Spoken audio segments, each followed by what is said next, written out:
In 10,000 miles of driving, you hit your brakes an estimated 60 to 70,000 times. Yet, brake fluid is widely considered the most overlooked fluid in your vehicle despite being vital to your safety.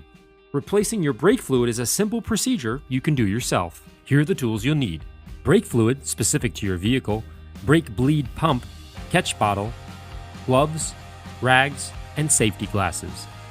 I'm Larry Casilla, pro detailer and trainer for the last 15 years, but when it comes to what's under the hood, I'm the student. Follow me as experts teach me how to diagnose, fix, and modify cars on Autoblog's Wrenched. How often should brake fluid be changed? Depends on the type of vehicle you drive, how you drive, and climate is a really big factor on your brake fluid. There are different types of brake fluid with different boiling points, so be sure to replace the old fluid with the same grade. Check your owner's manual for more information specific to your vehicle. In our case, we're using DOT4, easily found at any auto parts store.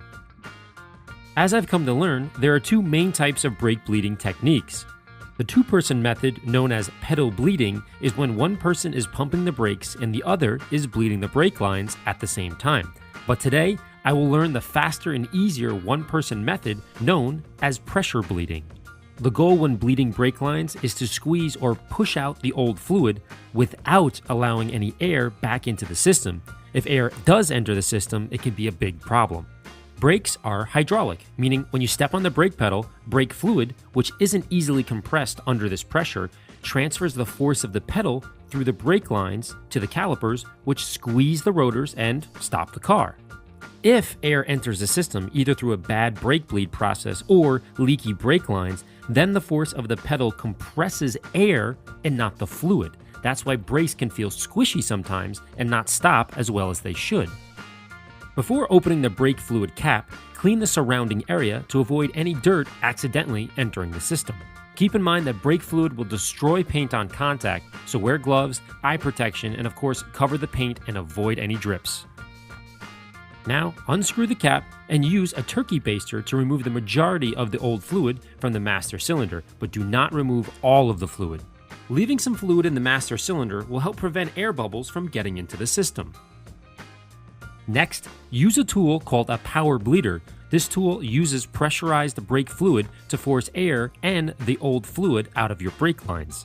Just pour in your designated brake fluid to the pressure tank, attach the screw cap to the brake reservoir, and pressurize the system with the hand pump to about 15 pounds on the gauge.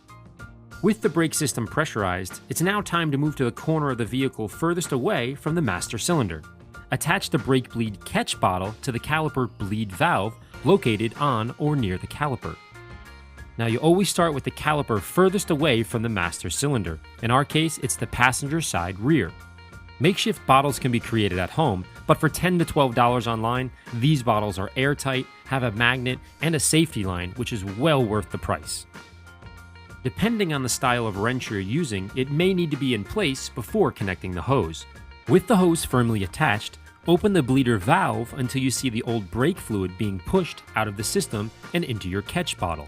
Watch the brake fluid turn from an old brownish color to a new or clearer color, indicating the line is full of new fluid. Then, close the valve. No need to over-tighten here, just snug.